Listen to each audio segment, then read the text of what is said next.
And we're live. What's going on? Welcome to the You're Afraid of the Dark 2020 reunion on You, Me, and YTV. And this is You, Me, and YTV. And I got Daniel and Ross in the house. How's it going, dudes? Hey, Ryan, I'm doing well. Awesome. Thank you so much for doing this. Ross, do you know that this is the 5-year anniversary of this particular project? And you were my very first guest 5 years ago this very month. That is crazy. Time flies, and the last 8 months have felt like 10 years. So it feels like who knows how long, 20 years, 15 years since we started this, Ryan. Oh my goodness. So just a little refresher. Here's a little photo comparatively seeing you guys as the young fresh-faced actors exploring a world of horror as you sit around a campfire telling tales that chilled millions. But here we are. Daniel, it is so lovely to see you. You went through puberty right before my eyes because earlier today, because as I was doing research, I'd skip a few episodes and then see you age rapidly based on this episode selection. Before I ask you how you two first met each other and how you felt about it, Daniel, what was it like growing up on a show that was already pretty popular?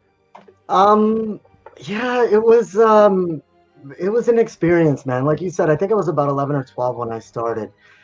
So when the facial hair started, as you can see, I was shaving up to twice a day on the show. So I'd shave in the morning, and then at lunch, I'd have to shave again. I don't know how with this Italian facial hair, but yeah, it was an experience, man. Yeah, voice changed, beard changed, but still trying to look 12 for 5 years. Yeah, and I'm like, yeah, by the time the show came back and you did Silver Sight, Daniel, you were a man. You're like one of those dudes in high school where it's just like, it's like, all right, man, you're going to help us buy beer. Okay, excellent. Yeah. Yeah, all right. And let's surround you with children and put you in the woods. That sounds like a good idea. Let's do that. We're off to a good start, eh, Ross? Oh, yeah. Oh, my goodness. All right, so what I got to wonder is, Ross, so, you know, you're Gary, you go through the first season. The next season, you get the script in, they tell you you're going to have a little brother. I want to know your first reactions to the idea and your first reactions to meeting Daniel over there. And then, Daniel, I want to hear your version of this history because I'm sure it's not the same. Well, I was really excited about having a little brother. That was fun. But when I found out which actor it was playing my little brother, whew, that was a whole other story because Dan and I had actually worked together on a show called Eric's World, which some of you may remember. And yeah, that was a really interesting experience working with. No, seriously, I was happy that it was Daniel because I think we already had this kind of built-in brother thing going on anyway because of our experience working together on Eric's World. Dan, can you explain some of the pranks that you pulled on that show? What did you do on that show? You did so many things. I think stuff like I would get back to my dressing room and my clothes would be missing. You know, I'd be in my clothes for the character, but then I'd get in and then you do stuff like you did all kinds of crazy stuff. None of that is true. None of that is true. That never happened. If anything, it was the other way around. I first met Ross on Eric's World, like he said, and you know, Ross, man, he still is, but back in the day, he was the coolest, man. He used to have these big sideburns, and he had these blue jeans with these motorcycle boots, and this big duster. He had like a trench coat, and he was just the coolest, man. And I looked up to Ross, and I was I was in awe of him. I really was like a little brother. So that's why, like when I booked Are You Afraid and I found out I got to hang out with my buddy Ross again, man, like I was excited. I was excited. As you can see, he's very genuine and you know, very. So we hit it off right away.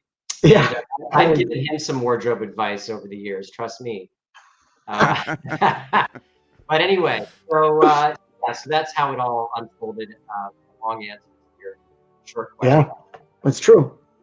All right, Daniel, I gotta ask you something. Based on you guys are there's a little bit of an age difference between you, not leaps and bounds, but enough when you're a kid and a teenager, those years seem like a bigger deal. When you got the show was popular. So to you, when you were at school, was there kind of like already a buzz about Are You Afraid of the Dark? When you got on there, you're like, oh crap, there's a show I kind of like or something that I'm going to be able to get on, because that's kind of cool. Ross, you went in there like being like, oh, I wonder what this will be, but Daniel, you knew it was what it was going to be and what you were walking into it. How was that for you? Yeah, well, I wasn't even allowed to watch the show when I first got on it. I was like 11, 12, like my parents, I wasn't allowed to watch the show. But as it went on, it was just really cool to be a part of. At the time on YTV, it was pretty well like their biggest show, and a Nickelodeon at Nick at Night, it was the same over the weekend. So it was really cool just to be part of that Saturday night lineup, and people actually knew that the show that you were on, rather than like a bit part in this or a bit part in that. And I don't know, it was pretty cool. I was always kind of a smart ass as a kid. I know Ross, it was still shocking for Ross to hear that, but I didn't really have to defend the work that I was doing anymore. Everyone kind of thought it was cool. So yeah, it was nice for a change. Yeah, it was good not to have to come back at people and try to get into verbal battles with them with some of the other kid shows that I was doing at the time. So Are You Afraid of the Dark was actually a leap into something So, like. hold on. I've never heard this, Dan, actually before. So you're saying that Are You Afraid of the Dark had some cred then with your friends? It was the one show that like your friends looked up to, that they were okay with you doing. Is that what you're saying? I don't know if they looked up to me because of it, but it was a show that they knew at the time, and they actually liked it. Unlike, say like Dudley the Dragon or something like that, that was a completely children's show at the time, and I'd be in ridiculous costumes. That's a little bit different, when you're going to school in 7th grade, 8th grade, dressed up as a banana for work. It's a little different. So, Are You Afraid of the It's Dark? interesting though, because he never really showed when he got on set. Of course, his parents were chaperoning him a lot when he was on set, but Okay. he never showed that he had that awe about the show. It was more like, hey, I belong here. Yeah. No, I think the That's show. Yeah, I think the show had that about me, I think, is what I was trying to convey there, Ross. Like, I think the show was really struggling in the first couple of seasons, and then when myself and Joanna came on, I feel like we really pushed it into a gear, and that's when things started to really happen. I don't know. It could be just a coincidence too. I don't know. I don't know. The whole adding of Tucker, I've seen other shows do that kind of stuff where they introduce a younger counterpart to kind of identify with the audience more, like a newcomer. And Yeah. I've seen it fall on its face in Power Rangers, or let's say Cousin Oliver and the Brady Bunch. But Tucker was a mainstay, and eventually the new leader of Are You Afraid of the Dark. So what was it? I watched Silver Sight in its entirety for the first time properly today. Wow. And I got to say, the mystery was enthralling. Because by the time Silver Sight came out, I was a little too old to fall into it as hard as I did the first time around. But watching it today, I was just like, you know what? A lot happens here, and they give a lot of screen time to these campfire kids, because when you look at old episodes, you're looking at 4.5 minutes tops. And this time around, they gave you like an hour and 15 minutes of screen time. So that's something different. Can you guys tell me about making Silver Sight as opposed to your regular campfire episode? You want me to go first, Dan? Yeah, go ahead, Ross. Go ahead. Go ahead, big bro. That was a really, actually, that was a great experience. Unexpected. I mean, Dan was already on the second reincarnation of the cast as the leader, of course. Not the first leader, the second leader. So, but yeah, so he had already kind of gotten that project going, and he was already sort of in the midst of it. I kind of came in. I don't remember which episode Silver Sight was and what season it was for you guys, but it wasn't right away. It wasn't right off the top, I don't think. Anyway. No, I think it was season 7. I think it was the last one that we did. Last one you did. Yeah. Anyway, so yeah, it was great that that I got to work with Dan again, believe it or not, and also meet the cast, meet the new cast, go around the new campfire, and just it was cool to see the Midnight Society be a part of the story. And it was a 3-parter, so it was a chance to kind of develop everything, and I think it did really develop our, Tucker and Gary's relationship as well. I think it was a nice transition to be able to work on that a little bit, and it was a good experience. It was a lot of fun. We're getting some comments here, some really cool Yeah. stuff. Yeah. You know, let Dan answer the question too. Oh, right? yes. But right before we do that, I just want to make sure that the audience knows that they're being listened to. And Adam says, well, Tucker and Sam were really popular characters amongst the fans. So maybe you got a point there, Daniel. I mean, Adam's a smart, that's just an astute observation. I mean, Adam knows what they're talking about. And just to note that Jessica Cardo says, I was one of best friends in the second episode of the first season, The Tale of the Lonely Ghost. It was my first professional acting gig, and it was great. There you go.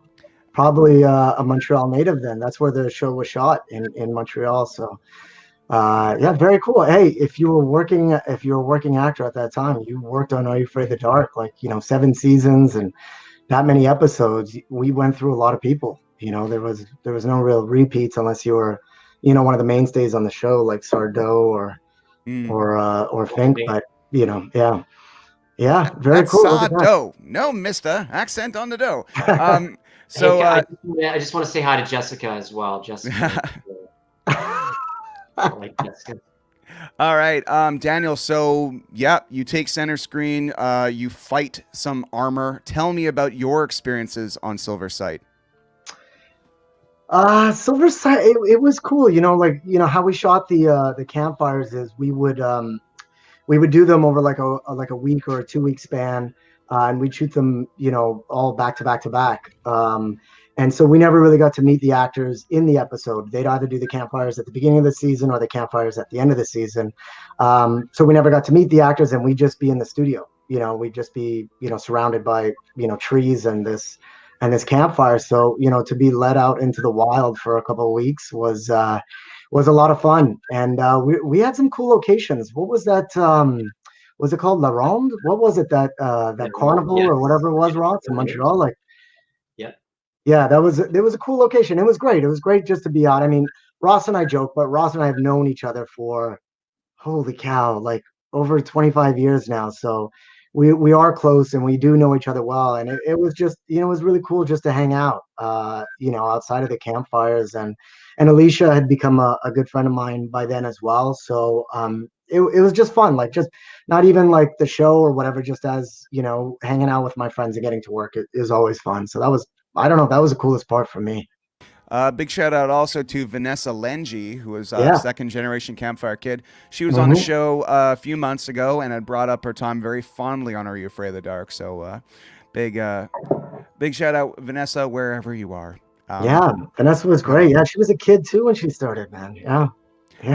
This is very cool. So Adam Lynn says, as a teacher's assistant, I almost used The Tale of the Lonely Ghost, specifically the example of how Amanda interacts with Beth to teach a student with a mild anger problems how to be kind even to those who are mean to him. That's excellent. Thank you very much for saying thoughts on that and the morality tales that your scary tales gave the kids. Yeah, well, it's interesting. I wasn't aware the teachers were actually using it in class, but I know that I'm sure Dan has heard from his filmmaking friends. We both went to the same university, by the way, as well, right? We did, Ryerson, Rye High, baby. Yep, that's right. But yeah, it seems to have had an impact, the show, on sparking some form of passion for the horror genre and that type of thing. So it's great to hear that it's had that impact on people, and a lot of people have gone on and they say Are You Afraid of the Dark was a big influence on them.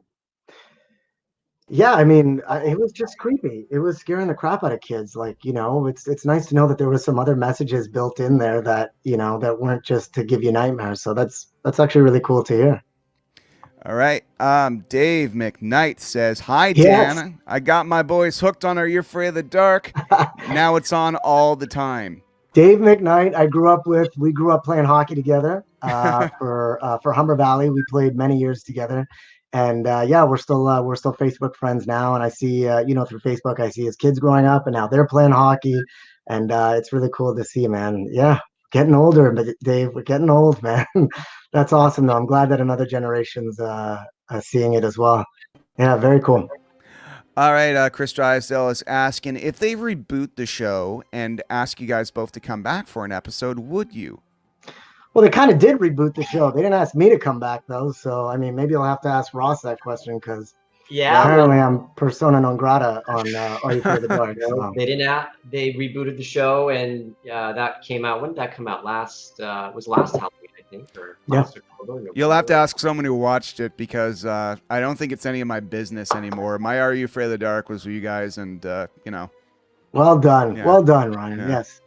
So the answer is for me, no. I'm not going to watch it unless you ask me to be back. Then You didn't watch it then? no, I don't know. I couldn't, the same thing happened with the Magic School Bus. Like, they asked some actors to come back when they did the reboot. They didn't ask me, so I didn't no. Dan, I gotta say, first of all, Dillis Pillar saying Ross is boss. It's true.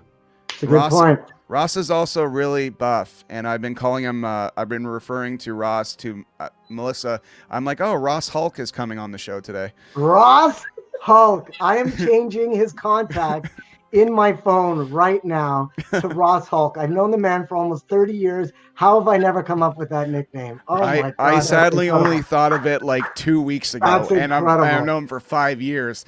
Ross has had a negative body fat since I think since the mid 90s. He's just slim and trim, that guy. I don't know how he does it. Well, I don't Dan, know how, buddy.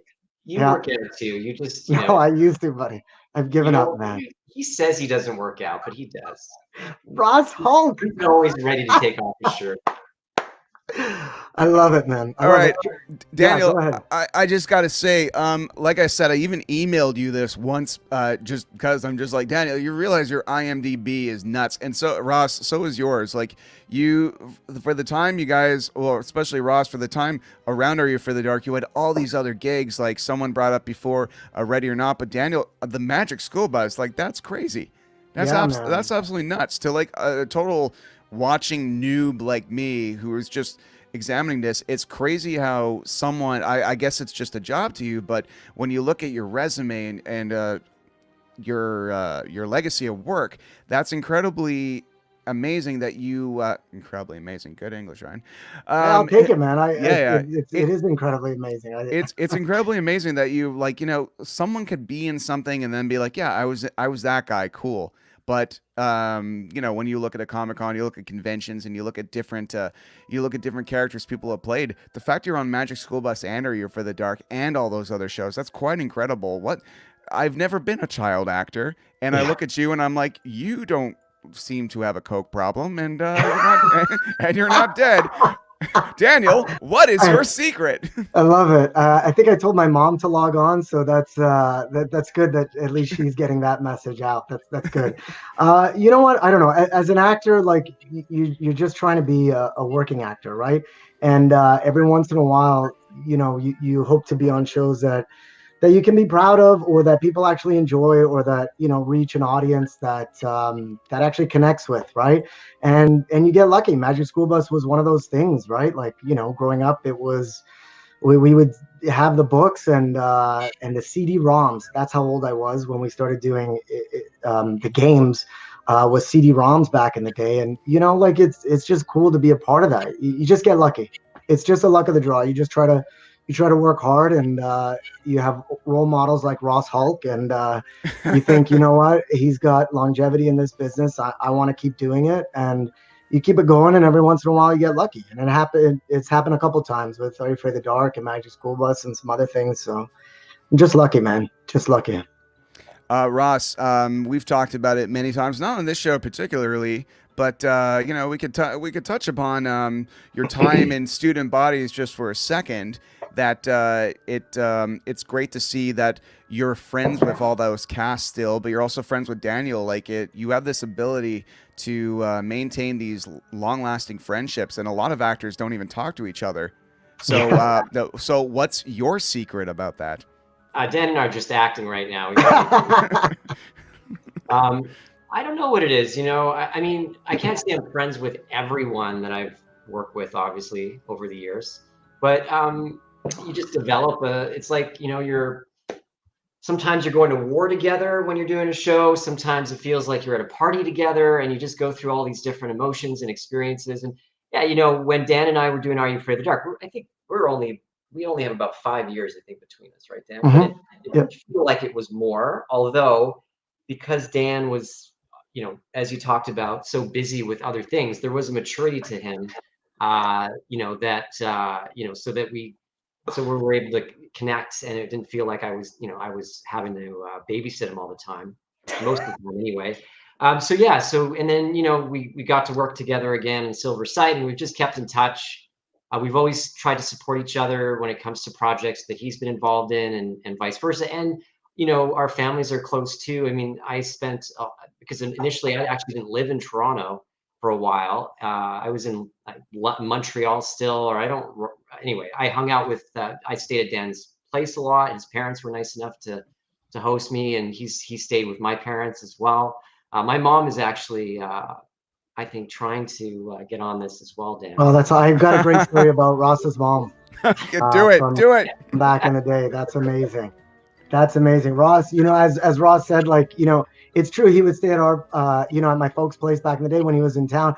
And I remember when we went to Montreal for the Are You Afraid of the Dark rap party. Do you remember this, Ross? I stayed at your parents' place. Yeah. And I remember because I was young, I don't know, by the first rap party, I think I was like, I don't know, maybe 15 or 16. Anyways, I remember my mom calling the house the next day, or vice versa. Yeah. And your mom was talking to my mom, and she called me Danielle. I don't know if you remember that. and all I heard, because I'm passed out on the couch, and it's morning, and all I hear is your mom on the phone with my mom saying, "Oh yes, Danielle he's okay, but did you know Danielle snores? He snores quite loudly, actually."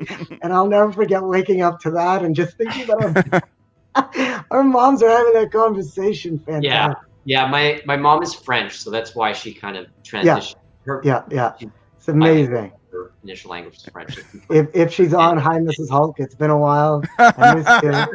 I'm sorry for being so loud with the snoring. It hasn't changed. Yeah. I wish I could say, but yeah. Anyway, so this is. I hope that answers your question, Ryan. Hey, Ryan, can I just? Sorry, I'm seeing a lot of comments here, and I don't want to be rude. I mean, Chicago's on here.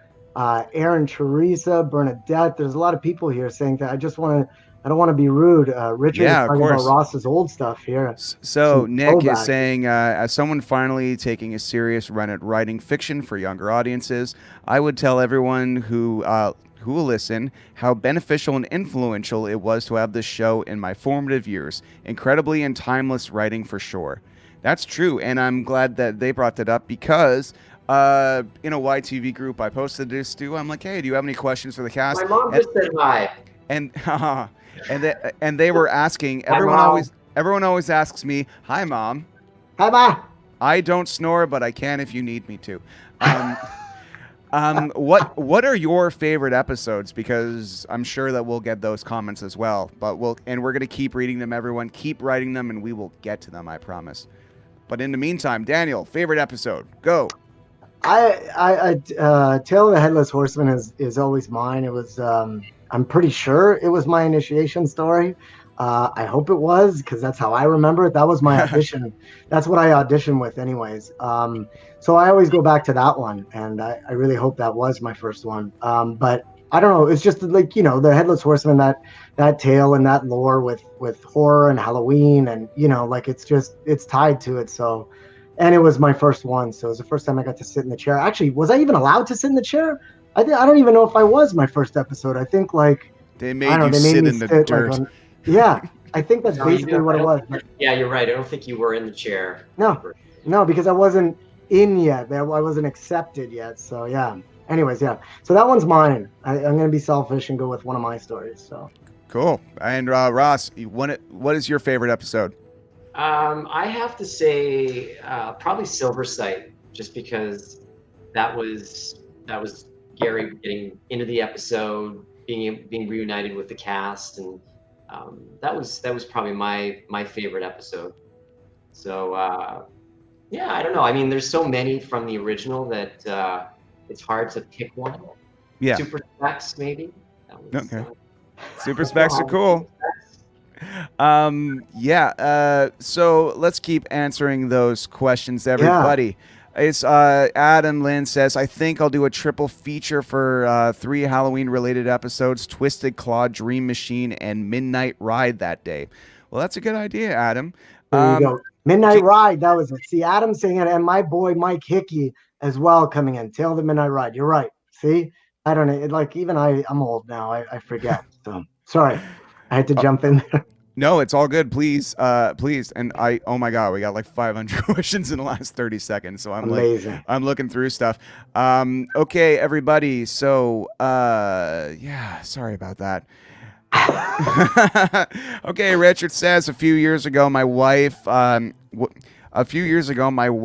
like, "Babe, Chris is giving the weather on Global News. It's Shepherd." Chris. So that's relating to student bodies. The Shep. The Shep, man. The Shep is wet. All right. Next, the fact that you've been having such a glorious streak on live streams is going for a dry one day, Ryan. I don't know what that means. Okay. All right. Charlotte is saying, "Hi, Daniel and Ross. What's going on? Make Hey, sure you Charlotte. Make sure you write kind things. I'm like Ron Burgundy. I just read the teleprompter and I don't actually know what it is until I'm done. Get that ringing in my head. Aaron Teresa says, "Hi, Daniel." Hey, Aaron. Oh, and according to this, Daniel rules as well. I mean, another good point. Another really good point. Okay. Aaron Teresa says the Dollhouse one, can't remember what it's actually called. So that's Aaron's favorite episode. I believe that's the Tale of the Dollhouse, and that actress who eventually would go on Much Music as a personality was in that one. A very cool one where there's a dollhouse, she looks inside, and the missing daughter is inside it. It's very cool. Yeah, creepy, just creepy. Like I don't know how they got away with. Yeah, I don't know how they like it was supposed to be a kid's show. Like there's no way I don't think that would happen now. Like, you know, the show was on YTV, then it went to Family Channel for a bit. Like, can you imagine like those like stories and tales? Like some of it was pretty creepy on the Family Channel that would never fly today. So I don't know. It was pretty cool. I don't know. So, Daniel, I got to ask you, when were you actually allowed to watch the show? Because you kind of grew up on this show. So you went at first not being allowed to watch it. But once you were a star, you're like, Mom, Dad, come on. Ma, come on. Yeah, I don't know. It's different once you're on it because, you know, I mean, I would watch it because I just wanted to see how the stories went, you know, because we knew how they started and how they ended. But I was always curious how they would shoot the middle. So it wasn't more like it wasn't watching it as like to be entertained and a show that, you know, it was more of because you already know what's going to happen. You know the beginning and you know the end. It was more like, oh, I wonder how they're going to sort of piece this together. And, you know, at that time, then some of my friends were acting in it. It was just cool to see, you know, so that's why I really wanted to see it. But once my parents, you know, once you're inside of it, it wasn't a big deal anymore, you know. You got a good point there, Daniel, because Adam Lind is saying a show as gutsy as the original Are You Afraid of the Dark would never be greenlit by modern kids' TV channels, which is why it was awesome. And that's true. Ross, do you find that children's programming these days has too many parental controls and they've covered up all the sharp edges and kind of taken away our ability to grow up a little bit? Well, I don't have kids. I have dogs, so they don't watch a lot of children's TV. What I know is that I think, from what I understand, and some books that have been written on this, Matthew Klickstein wrote a book called Slimed, which basically ran through the 80s, 90s Nickelodeon age. And yeah, that was a special time in television for sure. And I think that, you know, even talking to DJ McHale and Ned Kendall, I've heard them talk about it too, that they got away with things back then that they wouldn't get away with it as if it was a bad thing that they were doing. They just had the creative flexibility to do a lot more, I think, than they could do today. And they did have some, it's not that they walked in and Nickelodeon automatically said, yeah, they greenlit the project. There were some issues, trying to get a show off the ground that its intent was to scare kids.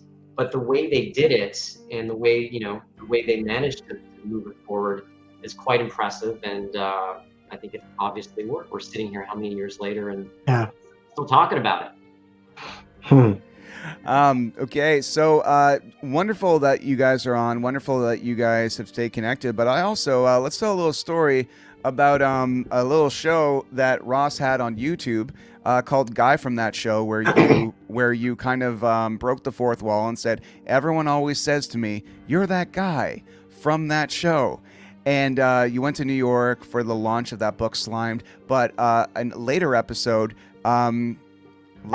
Daniel made an appearance. And what an episode that was. Could you tell me what it was like to work together again in that capacity? Because it was a lot of fun. Everyone look up at this show on YouTube called Guy from That Show. It's absolutely lovely. And the two of you together, seeing each other again, it had that magic. But tell me your experience working on that show. That guy from that show. Dan? Oh, me or Ross? Oh, okay.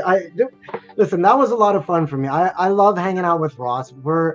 We are good friends, but like I also feel like we approach things, so differently as well. And I don't know. I've always been a smart ass, and I still am. And when we're together, we really do have that dynamic and that structure. It really is like older brother, younger brother. And I'm just such a smart ass, and I just like trying to, as best I can, push Ross's buttons and try to get reactions out of him as best I can, and just try to annoy him. And it was just fun. Like, it's just, when we get to play like that again, especially on camera, it's a lot of fun because there's just, you just keep going. And I don't know, it's great with Ross. It's never dull.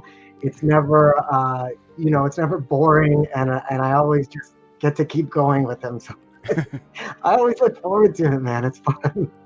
Yeah, I mean, that's the one thing about Dan, working with Dan. He's one of those people that there aren't a lot of people like this, but he can crack me up like at any time. And in fact, sometimes it's been a bit of an issue when we're working together. Yeah. Bit of a giggle. Yeah. Over Skype. He would just, like, we were supposed to be sad that our grandfather passed away, or oh yeah, that's right.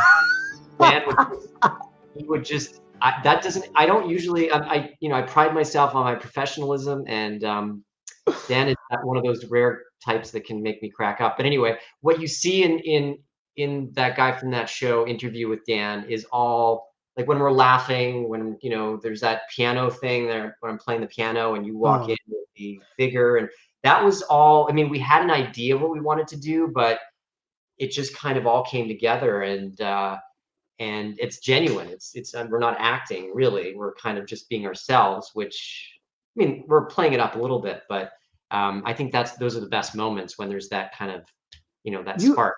You had like a full size cutout of me as Tucker, didn't you? That was like a 4 foot tall. Well, we gotta explain the context, Dan. I tried to contact you to be on.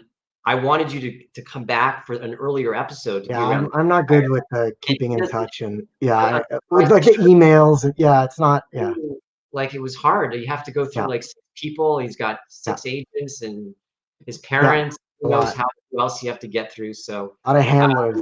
The reason why I had a cutout was because he wasn't he wasn't available or whatever. So, but then finally he agreed to, after we agreed on the terms of contract, for him to appear on the YouTube channel, which was good. I was actually, it was fun. I was actually in the process of trying to find it, but you know what? Instead of playing it, I think everybody out there, as soon as this is done, you go look for Guy on That Show on YouTube so you could see what we're talking about. That would probably be a lot better. Guy from That Show. We and subscribe to it. From That Show. Yeah, and subscribe to it for sure. There you go. This is interesting. So Stephanie Cook says, I played Tale of Apartment 214 for my grade 7 class the other day. Too many screams.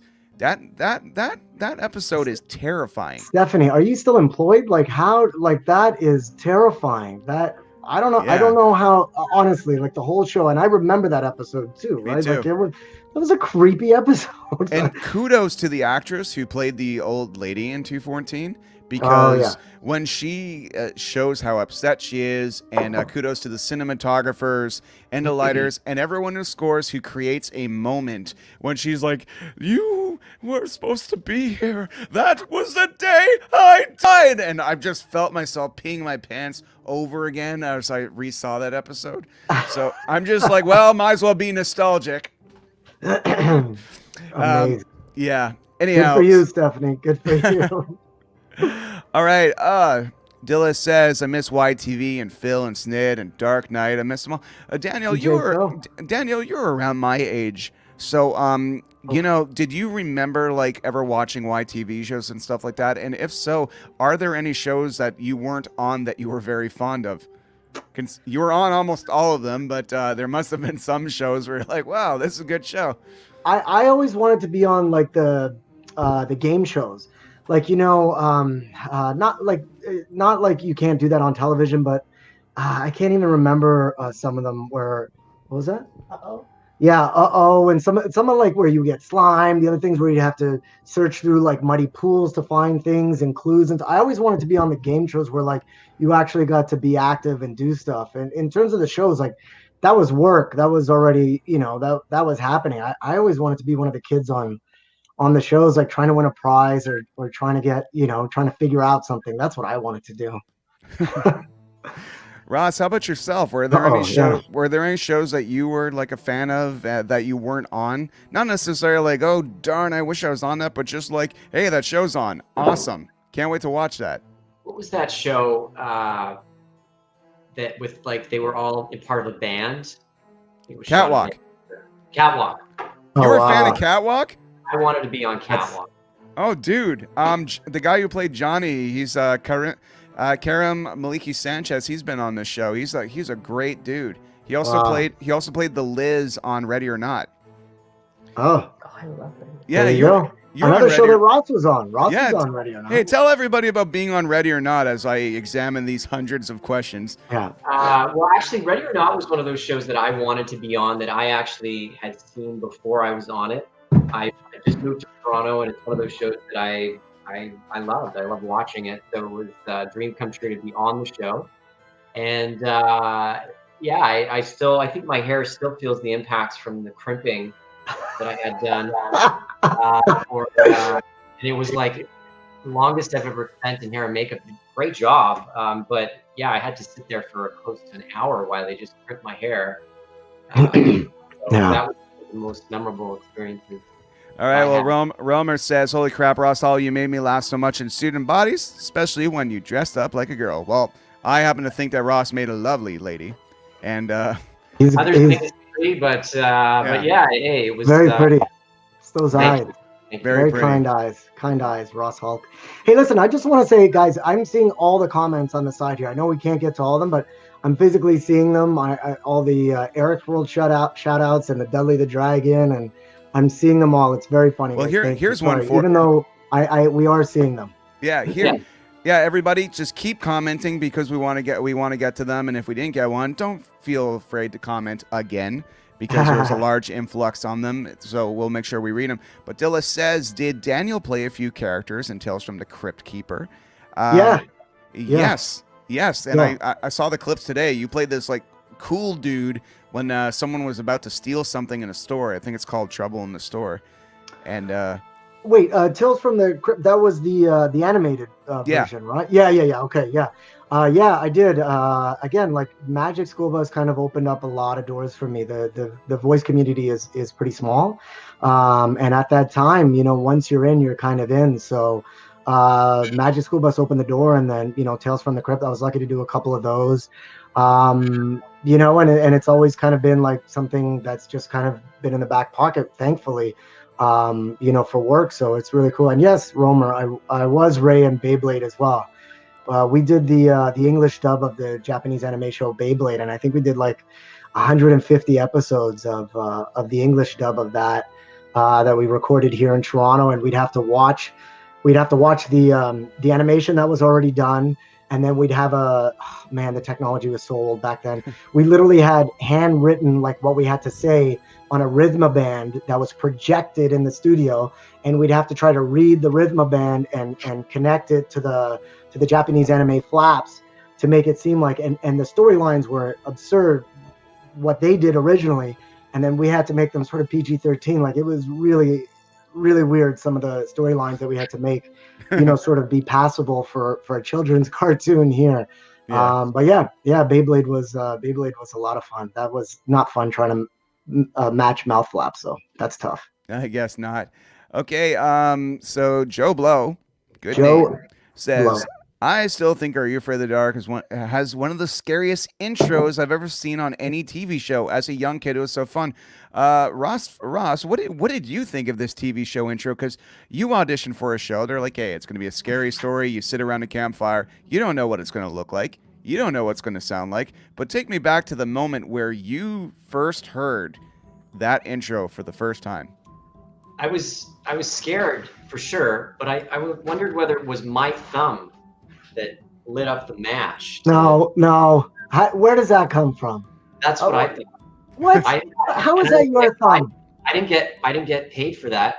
That never happened. That's no. You don't think it's my hand? What do you mean? That was never in an episode. What did you shoot it? I don't know. You shot it. Did they somehow have like a different camera that I was, who knows? And you're just lighting matches on set now? What? That's outrageous. See, I'm calling bull. No, that's not your hand, Ross. Yeah, I think it was not my hand, but we'll have to ask DJ. Yes. We'll pull him into a FaceTime after. I think, in all seriousness, when I saw it for the first time, I was very impressed by the opening. I was very impressed by, how, if anyone that was ever part of the crew of this show is watching, how great of a job they did, just, recreating that campfire. Because many times people are surprised that it was actually shot in a studio. And we had, hundreds of trees behind us, and they recreated a forest, but it wasn't outside. So, and I think that's a testament that people are always like, oh, wow, that was in a studio, because it really felt like we were around a campfire. So I'm going to do a quick shout out to Aaron Teresa, who also asked me a question here about. Oh, yeah, there's so many. Patrick says, one of my favorite episodes of Are You Afraid of the Dark was The Tale of the Many Faces and The Tale of the Door Unlocked and Sardo. No Mr. accent on the dough.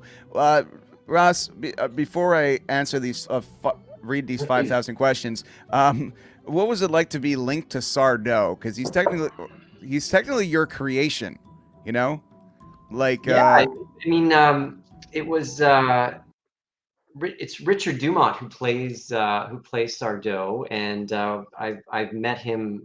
Dan, we met him. Remember, we met him when we did the reunion, right?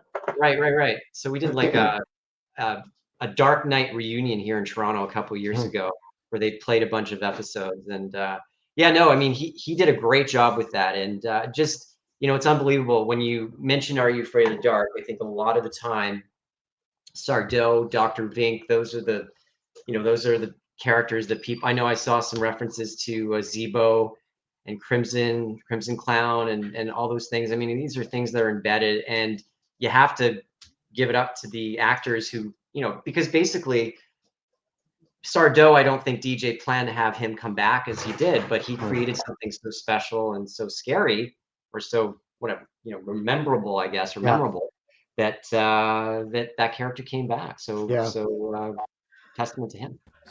Speaking of comics, Tarek Gatter, we were just talking about Tales from the Crypt the other day. Shout out to Tarek Gatter, David Palma, some of the best focaccia in Toronto, soon to be Montreal. Anyways, just wanted to give a quick shout out. Oh, no, please shout out.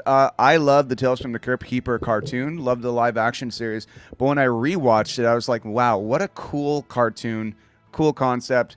A great way to take a super R-rated adult anthology and adapt it into a very safe, but, has a little bit of an edge, kids cartoon. Were you allowed to watch Tales from the Crypt when you were a kid, Daniel? Because you certainly weren't allowed Are You Afraid of the Dark? Yeah. But, I'm pretty sure my brother and I used to watch it. Like, you talk about iconic openings. And see, this is what I was just talking about with Tarek the other day. He can do the laugh a hell of a lot better than me, but that opening of Tales from the Crypt, the live action version, was another iconic opening. Ending with the mummy popping out of the coffin and the laugh. You know, of course, those you would sneak away and try to, you know, with my real older brother, try to watch those ones. But you know, animation's gonna keep going. You know, with this world, the new world that we're in, it's getting tougher and tougher to do film and television stuff. Animation is going to become more and more prevalent now. It's a lot easier. It's a lot safer. It's a lot easier to sort of distance. Voice actors can do it from home and patch in. So you know, there's so much less contact, and with the way things are going, I think, you know, you're going to see a lot more ambitious animation and just a lot more of it. And I'm okay with it. I'm here for it. So yeah. Awesome. And Ross, would you? I know you are a meteorologist now, but do you think you'd ever step back into that acting world? And do you think you would do more animation? Because I think you got the golden voice, and I would listen to you read the phone book. Would you read the phone book? Would you read the phone book? Well, you got to explain to people what a phone book is, Ryan. Yeah, no, I mean, I did some voice work, but yeah, it is a very, it's a tough thing to crack. But once you get into that club, I guess, of being able to do it, and Dan has been so great in being able to do a lot of work in that area, which is not easy. Yeah, I've managed to be able to fit in. My full-time job is at Global, but I've definitely managed to fit in some roles here and there if it works for them and works with my schedule. So always open, and it'd be great to work with Dan again. That'd be a lot of fun. Aaron Teresa's asking, and because it's great timing, Russell, what was it like transitioning from actor to broadcaster? Because that's not exactly like, I think I'm gonna do some acting and weatherman. Like that's yeah, it wasn't. I think I suffered from some overconfidence actually, because I'd been in front of the camera and I thought, hey, you know, whatever, I can go on live TV for 6 minutes and talk about something at the time that I really wasn't as informed about, and I was horrible.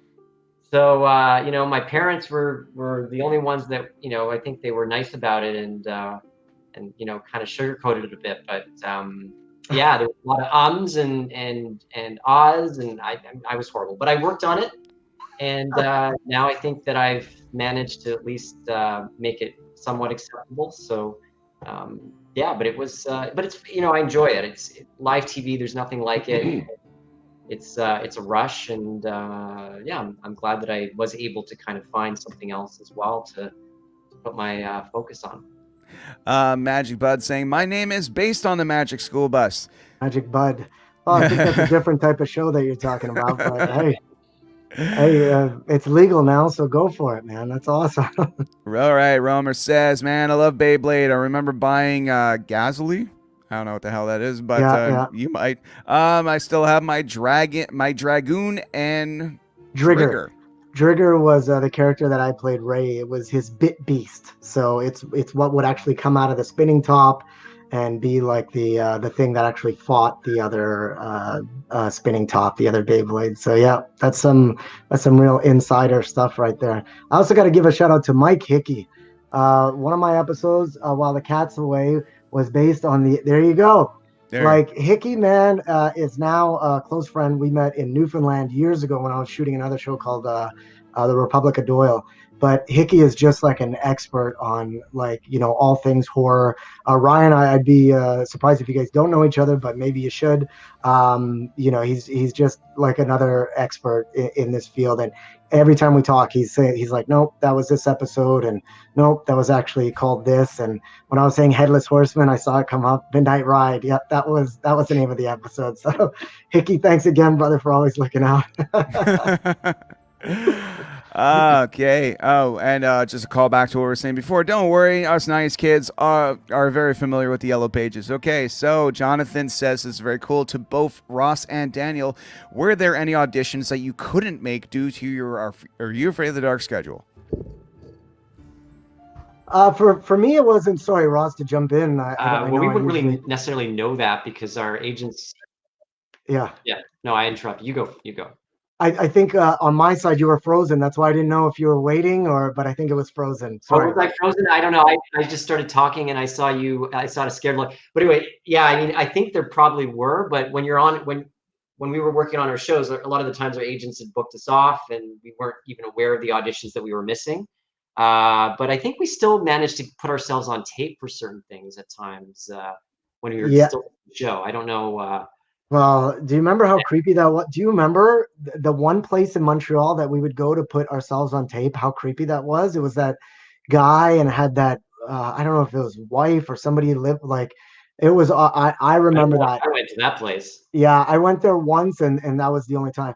I don't know, like I don't know about other auditions, but I missed out on not like school trips and stuff that I missed out on. Like uh it's school trips. I don't know, like you would look forward to that kind of stuff and you don't realize it till you get older, but like missed out on that kind of stuff because we'd be on set and you'd still have to keep up with your schoolwork. Like we'd have a tutor on set and you had to put in so many hours. But soccer tournaments and hockey tournaments and school trips, that's the stuff that I don't care about other roles or whatever. Who knows? Like Ross said, you wouldn't know anyways, but just that regular kid stuff, that stuff I missed. Yeah. Okay. Blue Jay says, Ross, I loved you in Student Bodies. Missed that show. Well, you missed the show. You can watch the episodes. They're all on YouTube, and I believe they're going to be very fancier soon. There's going to be kind of like they've been digitally, not remastered, but they're going to be broadcasting on somewhere. Thanks, Blue Jay. Oh, really? They are? Oh, I think so, yeah. You're more in the know than I am. I believe they're going to be on a YouTube page in converted to HD or something. I don't know, remastered. It's good. It's looking good, is what I'm saying. Ross Hulk in HD, baby. Can't wait. Any cast rivalries over who got the best stories? I mean, when you got a script, did you say, "Oh, cool, people are going to think Tucker's an extra level of awesome because he's telling this story," or did you ever see a story and say, "God, this story sucks. Why does Tucker have to say this?" I will say, and I talked about this with Hickey as well, because Ross, you can speak to this. There was how many cast members? 5 or 6? 5 of us per season. Anyways, and there was 13 episodes, so it wouldn't be even. Not every character would get 3 episodes. You were guaranteed 2, but it was a coveted third one that you would always want to get. And I think I remember the first couple of seasons, I think it was Ross that would always get, of course, the leader of the Midnight Society or our fearless leader. I'm pretty sure Ross would always get the 3 episodes in the first couple of seasons. But as soon as you get the scripts, it's like you'd scroll through to see how many stories you got. I remember that as a cast member. That was a big deal. Yeah, I do the same thing, I have to say. First thing you do, because the way it worked is we actually got the scripts all basically, they had to write all the scripts ahead of our campfire scenes because they had to have some semblance of what was going to happen. And you'd go through and you'd see, okay, who's telling the story. So I don't know if it quite worked out that Gary got more. I've never done that count, Dan, and to be honest. Oh, I did. I did. And then I gave up. It was so heartbreaking. I just couldn't do it every season. Couldn't do it. Did Gary abuse his power of the pouch? I don't know. We're talking about it now, but like, were there conversations with DJ and Ned and stuff that, like, in the off season? I don't know. Maybe there was. I don't know. I didn't have that power, unfortunately. But I think it all worked out in the end. I think because even though sometimes we didn't tell a story, you'd have, I think the Gary Tucker rivalry kind of brought you some spotlight there because of Gary, obviously, right, Dan? Don't you think? Yeah, it was a built-in audience, man. I was just I was piggybacking. It's true. No, I like the way Tucker was brought in because it was reluctant nepotism. Like usually it's like, hey guys, my brother's coming in if you like it or not. And this time around it's like, guys, my brother's coming in. Obviously my mom or my dad is making me do this. I was always wondering, like, did they ever tell you guys, like, hey, fight more, or to make this believable, to make a brother dynamic believable, you have to always kind of be at odds? That stuff just happened. It's just like it's happening now. It just happened. Like you didn't have to. There was no. Thankfully, neither of us got injured seriously. Ross would set up booby traps on set. He's talking about me. He would set up sticks because you'd have to walk into the campfire. It was there you go, Aaron Teresa again with the timely question. Like, it was basically, it looked like we were like in the woods and stuff, but all it was like hundreds of chopped down trees that was essentially dry kindling. And then an open flame in the middle of it. Like, it was extremely dangerous. And then they couldn't make like a straight walk from like the back of set Yeah. to the campfire, because then you'd see it. So it was like a maze that there's another way that this show would not get made now, because there's no way that would pass fire code. But Ross would set up sticks like on my walk to the campfire. He'd set up twigs and sticks like booby traps. You throw those twigs right at my face, Once I found them, yes. I mean, what else am I supposed to do? Thankfully, my character wore glasses, but actually the glasses had no.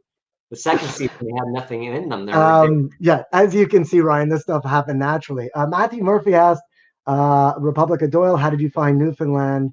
And was it your first time there? I loved Newfoundland. Ross, I don't know if you've ever been to Newfoundland. I've been to the Maritimes, but never Newfoundland. Oh my God, Newfoundland, St. John's, where I met my Kiki.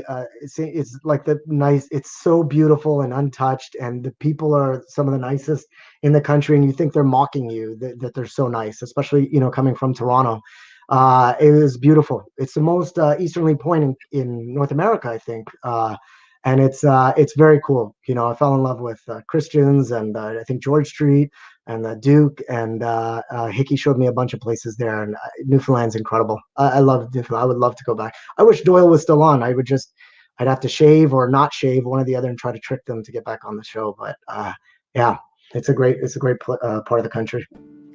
Yeah, everybody's saying so many wonderful things and comments. And it's and you know what? That's kind of cool, Ross. Look, it's like, never watched Are You Afraid of the Dark, but I knew Ross more from Student Bodies.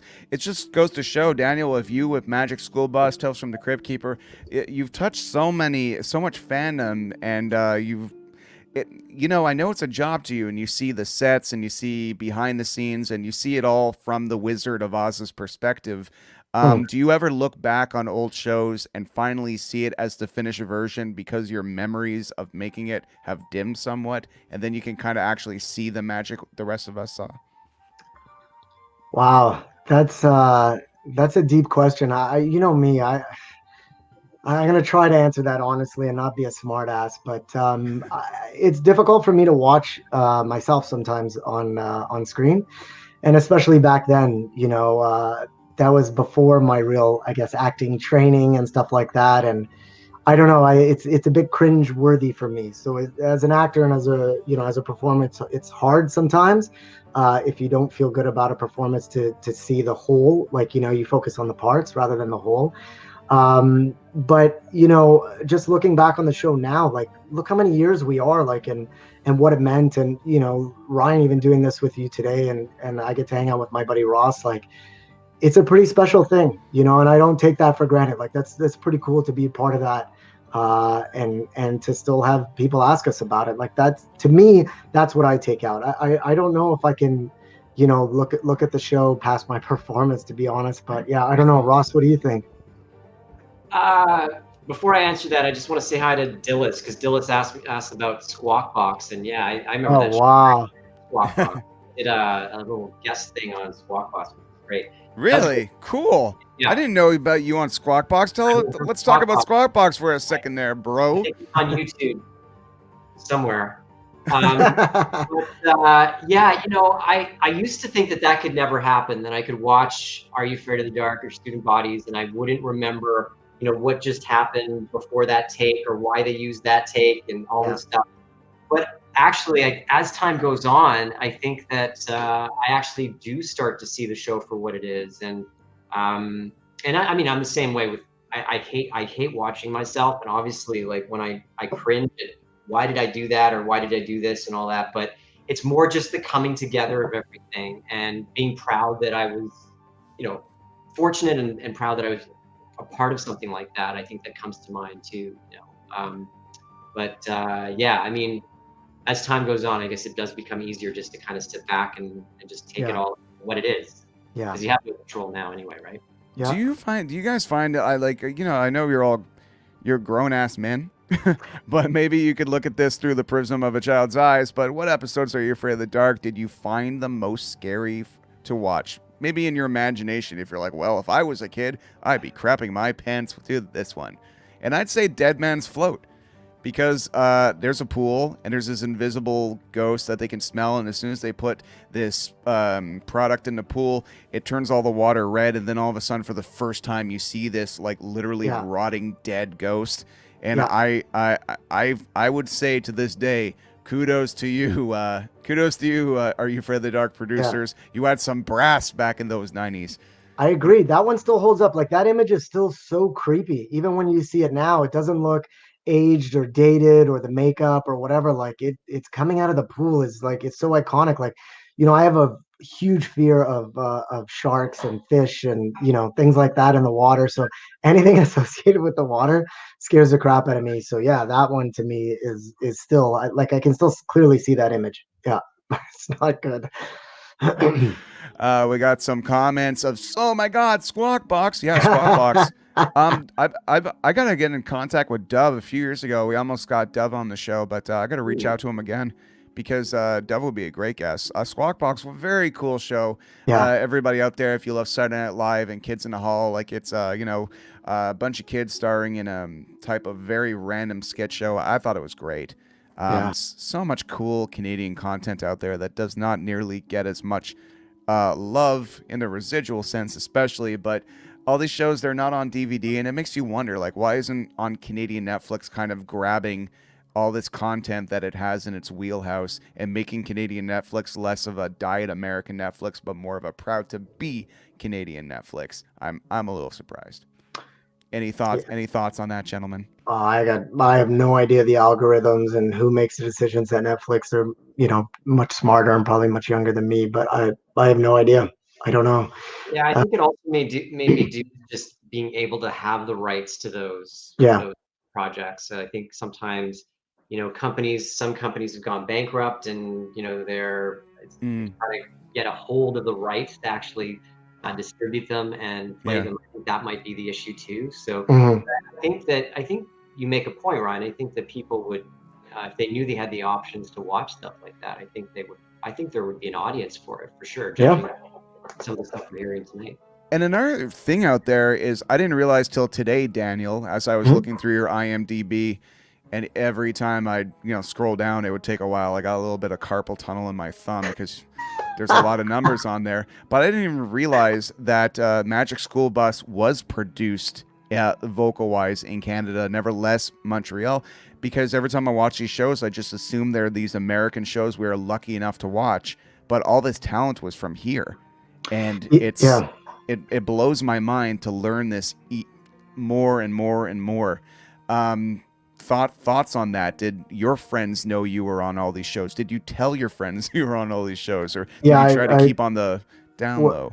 Whether they wanted to hear it or not, everybody heard about it with my mom and anybody that would listen. I think my mom was telling in the grocery line, anywhere. So my mom was the original Twitter before there was Twitter. So she was my personal Twitter. So, but no, I mean, with Magic School Bus, like we never met Lily Tomlin or Malcolm Jamal Warner. They would record out of LA, I'm assuming, but all the kids were here, and we'd start with group sessions. We'd all record together, and then we were a mess, and everybody was joking around, and nobody could focus, so they had to split us up. And I'd always end up with my buddy Stu Stone, who played Ralphie, and we're still friends to this day. And it's just, again, it was just a job. You got to miss school and go hang out with some people that you liked, and got to do some cool stuff. So yeah. Ross, same question. You were a child star. Same thing. Did you tell people in high school, like, yeah, got another audition. I booked a lead on this show. No big deal. Or you're just, you did your thing and tried to keep on the down low? Because this is pre-internet. You know what I mean? Yeah. So, well, actually, when I was doing Are You Afraid of the Dark, I was 18. Like when I did the pilot, I was 16. But when we actually started shooting the show, I was 18. Okay, you are a fucking vampire, okay? Because if you look like you were 12 when you were a vampire, when you were 18. After they were done with the beard cover for Dan, who was already growing a beard at like 11, they would pour it on me afterwards as well. So, I mean, I don't know. The one thing that I have to say, I wasn't the type that was like, advertising. The same thing with me. My mom has always been my biggest fan. She probably still is watching right now. So thanks, Mom.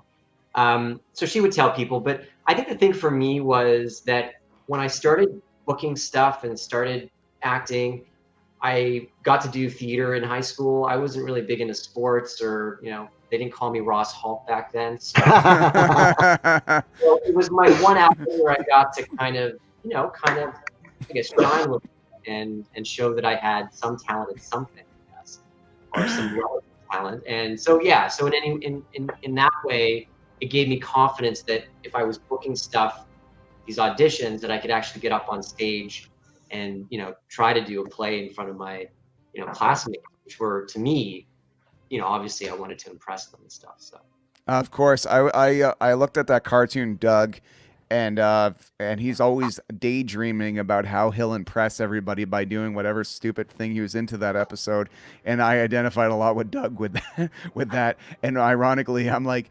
fantasizing like Doug, like I could tell everybody I was on an episode of Are You Afraid of the Dark, and then like, oh wow, Doug, you're so cool. So yeah, I was an extra in one episode, so that's my little part of the history. Hey, there Yeah. you go. Yeah. See, But, castmates here, all reuniting. Well, Melissa, who actually I think helped convince Ross to do my show the first time around, because at least we knew one person.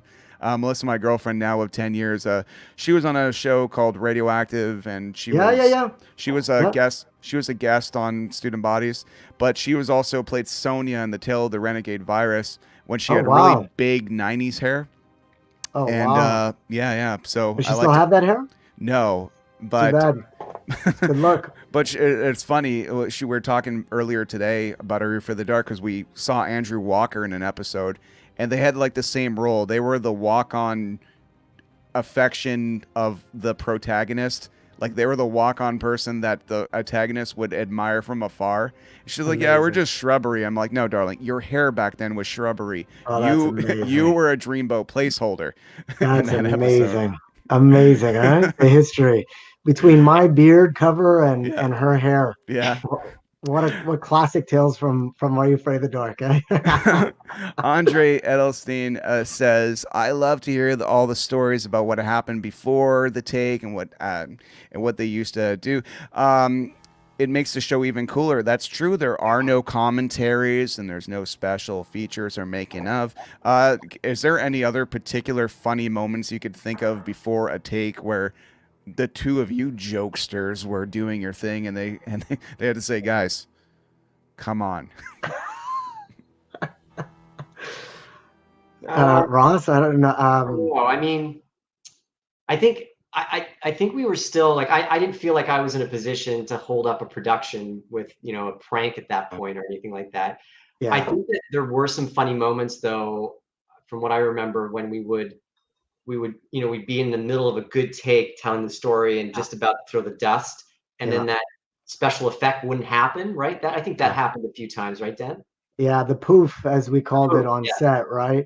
Yeah. Because that was like a pyrotechnic thing, and the guy who was doing it was, remember Ross? Like, he was so funny, but he was also extremely creepy. The prop guy.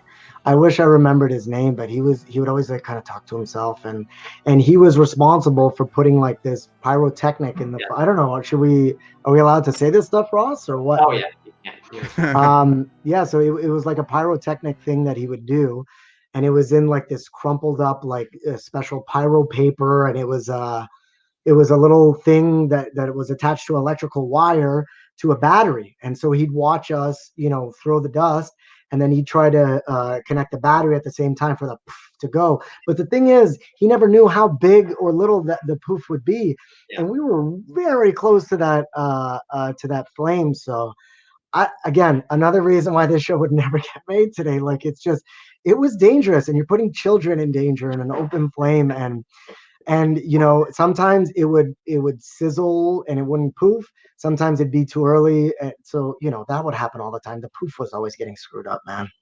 Yeah, one other thing I got a kick out of as well is I'm bilingual. Charlotte, my mom, if she's still watching, she's French and my dad's English. So oftentimes we'd be on set and one of the crew members would be complaining about Dan in French. That never happened. And I understood what he was saying, but they didn't I have an English name, so they didn't necessarily knew at the start anyway that I spoke French. And then I would, go around and say something in French to them, and they would be, horrified. They heard everything they said about this annoying kid.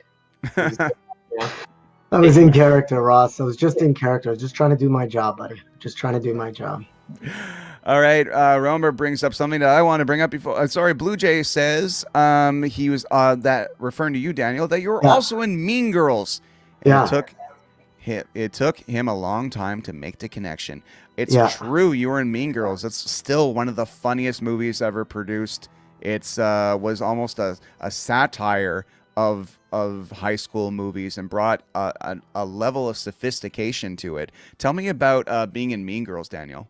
Sophistication. Well, listen, I played a dirtbag, so there was no sophistication in my character or the things that I said or did in that movie. But it was awesome, man. It was right before Rachel became a star, and Lindsay had just done Freaky Friday, but like it was before really Tina Fey and Amy Poehler really before Tina Fey kind of blew up, and it was just a really cool experience. I got to hang around with a lot of my friends. I met another one of my best friends, Diego Klatenoff, who's now on the blacklist.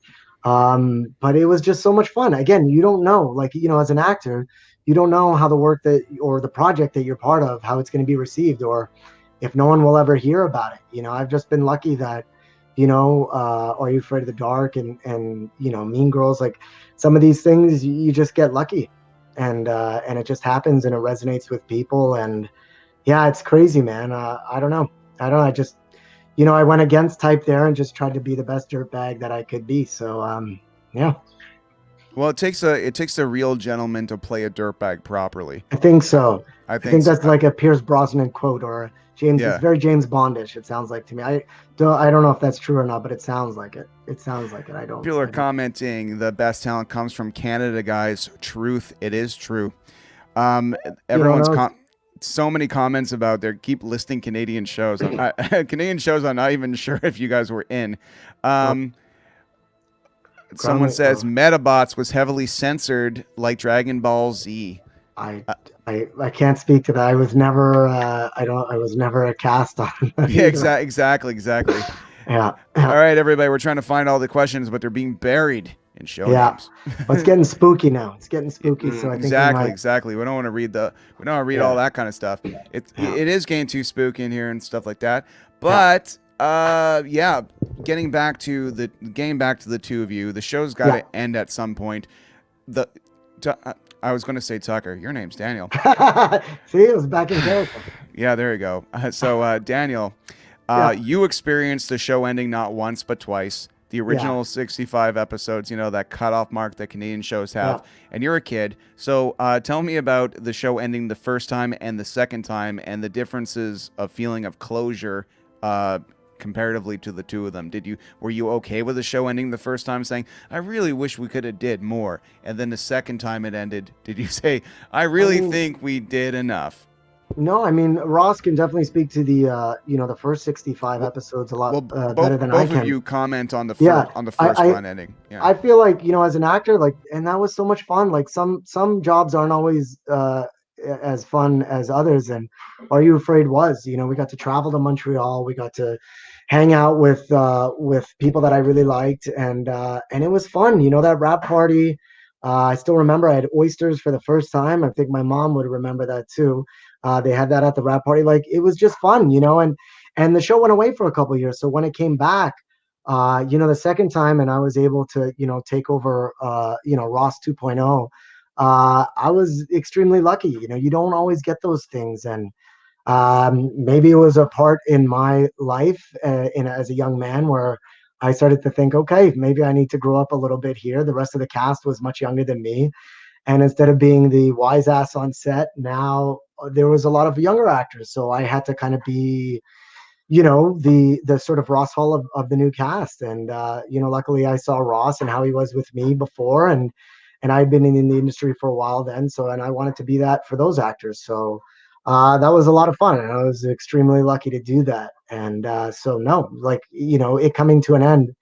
It's not even just it coming to an end. It's having the opportunity to do that in the first place. That was amazing. So I was extremely lucky. What about you, Ross? You know, this is one of those big jobs. The job a lot of people remember you for. They remember a lot of other things, but Are You Afraid of the Dark? That's going to be part of your soul for the rest of your life. How did you feel when that 65 came to an end? Yeah, it was definitely a memorable experience for me. That was like I consider that my first big break. And as an actor growing up in Montreal, and I remember it was sad. It was sad to be saying goodbye to, well, maybe not Dan, but seriously, it was. You guys are relentless. Yeah, all the people we work with, all the crew that we work with, and just that experience was amazing. So there was a sadness to it, but I guess I don't know if I expected it to go to 65 anyway. Like, I did the pilot when I was 16. I played a different character in that pilot, and I never even expected to be in the show itself. So when I was told I was in the show, that was, wow, yeah, okay, that's great. And then we managed to get to 65, which again, amazing experience. I got to, work in Montreal, but then we did get to travel as well. We did some stuff at Nickelodeon Studios in Florida. Yeah. We did all kinds of stuff. So yeah, it was sad, but at the same time, I was like, wow, I appreciate it for what it was, and was looking forward to what came next. Awesome. Wait. Tell me some stories about you guys venturing into America with for Are You Afraid of the Dark reasons, because we keep thinking everyone in Canada watching this show would just assume, like, look at these Montrealers done well. Yeah, good old boys here. But in the States, this show was a phenomenon, and it was taking Montreal, putting it on the map without really mentioning it was Montreal. No one looks at those fake woods and says, hey, look at Canada there. When you go to America, what's the reaction to people seeing you in America as opposed to here? Because Canada, we kind of keep it down. We're like, hey, good for you. You work for a living. Awesome. But in America, they're going to be like, oh my God, it's the guys from Are You Afraid of the Dark? I just remember when we went to, where was it, Ross? Tampa? I think we went to do some promo stuff at the MTV studios or Nickelodeon studios at that time. And I remember we got to. I think it was. It wasn't Tampa, was it? Orlando? Yeah, you're right. It was Orlando. And we got to go. What was it? The big comfy couch or the orange couch or whatever it was. That was really cool to me. I mean, I don't know, reactions from people. I don't know. We were in the studio. Like, it's not like. I don't know. Did we do anything with like fans or anything back then? I just remember. I don't know if we did anything. The one thing I do remember is we got to go to Universal Studios. And, yeah. That was the fun part for me. Yeah. A lot of other stuff was fun too.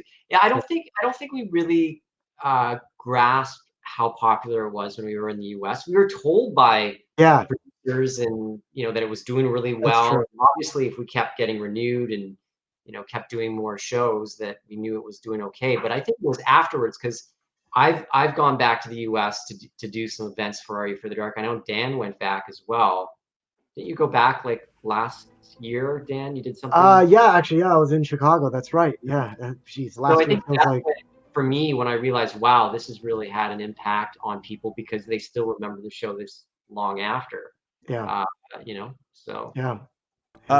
Really interesting question, and I'm wondering if the writers just, when you guys arrived on set and clearly saw you in a fist fight, they started writing the brother dynamic based on this.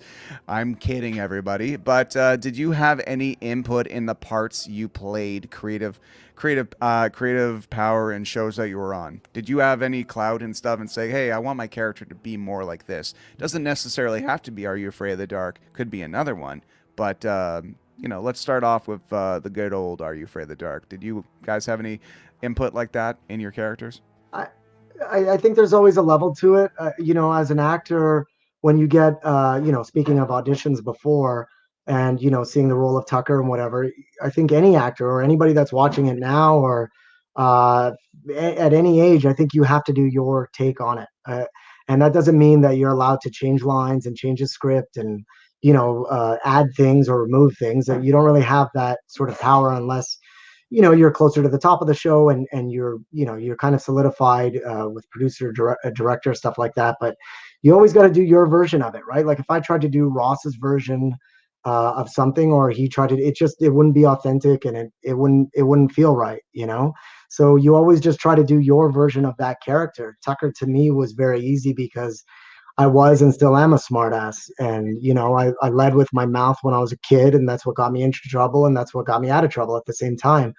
But that was my take on it, like if somebody else has to do their own take on it. So I don't know. I don't really know about like, I don't know, sort of to answer it is I don't know about changing things or adding things or removing things, but it's just, to me, it's always doing your version of that character because nobody else can do that. Same question, Ross. I think that you made a joke about producers seeing Dan and I, being like we are being, and then putting in the show. Joke. Yes, a joke. And it's not really a joke because they watch you very closely. Sometimes they're watching you remotely, but they're watching and they see how you interact, and so they will build that stuff into a character. I think Dan's right. I mean, it's not like I walked into any of the shows I've done and said, I want this line to, but you can have some input in terms of, I don't think that line works, or maybe changing some of the, the way the line is written. You can suggest that. So there are ways to do it, but it's interesting how these things progress, because I think that, I think as the show goes on, you start to see bits and pieces of your own personality or things that producers have picked up on, and they end up in the show. Great question. And Ross, you told me this, but then I realized it was 5 years ago. So maybe we got to remind everybody, what was the dust made of in that pouch? Sorry, Ross, just before you answer this, this might have to be one of the last questions for me. I might have to.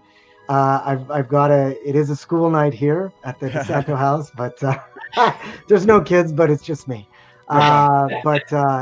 Anyway, sorry, I just wanted to jump in. Yeah, no, I actually should get going too. And not just disappear in the background. Fine. But the last question of the night. Yeah. It's a good one. It's a good one. Yeah. So I've always been told and thought that it was Coffee Mate, wasn't it? It was coffee. It was like sweetener, wasn't it, Dan? Yeah. Coffee Mate, and then the later seasons they added what do you call it, like glitter or sparkles or whatever. Yeah. And it was always a pain in the ass because after we would throw it, we couldn't touch anything because of the sparkles, and the creamer would stick to your hand, and then the sparkles so you couldn't touch your face. So then makeup would always have to come over, wipe your hand dry, and it was always a process before you could do another take. So, but yeah, people, that's always like a favorite question of what was the dust and how can we recreate that at our campfire? And it's so sad to break that wall and say, but it was Coffee Mate and sparkles and a creepy prop guy that did the pyrotechnic. All right, pyrotechnic aspect to it, but I think the sweetener did give it another little pop, did it not? That's true. It's probably true. Yeah, you're probably right. Yep. I don't know. I mean, you experienced more than I did, more poofs than I did, Ross. So I'm going to defer to you now. Did you? Well, that's right. Well, okay. No, but if you include your episodes for when you came back, no, you probably.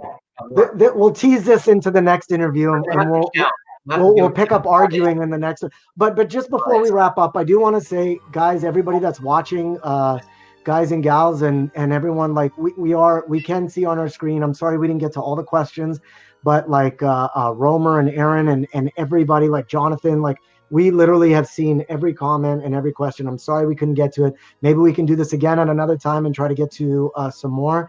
But it wasn't in vain. We did see everybody's comments and questions, guys. We can literally see them live on the side of our screen. So I just wanted to say that before we go. Yeah, I'll say that to Richard, especially because he said Ross is truly boss. There is an LOL after, though, so I don't know about the LOL. No, seriously, it's been great to see everyone's questions, and I know we didn't get to answer all of them, and it's, this is really nice too, to be able to connect with people, to see Dan, to see Ryan in the circumstances we live in right now with COVID. But I want everyone to stay safe as well, and stay well, and this has been really nice. It's been nice to catch up for sure. It's been absolutely amazing, and thank you. This is a crazy time in the world, and we all need our smiles, and it's hard to look forward, so we end up looking backwards, and backwards was great. The 90s was awesome. Thank you so much, Daniel. It was lovely to meet you today. Yeah, you too, Ryan. Finally, after all this time, man. It was absolutely lovely. You made a lot of people happy, and you guys got to go.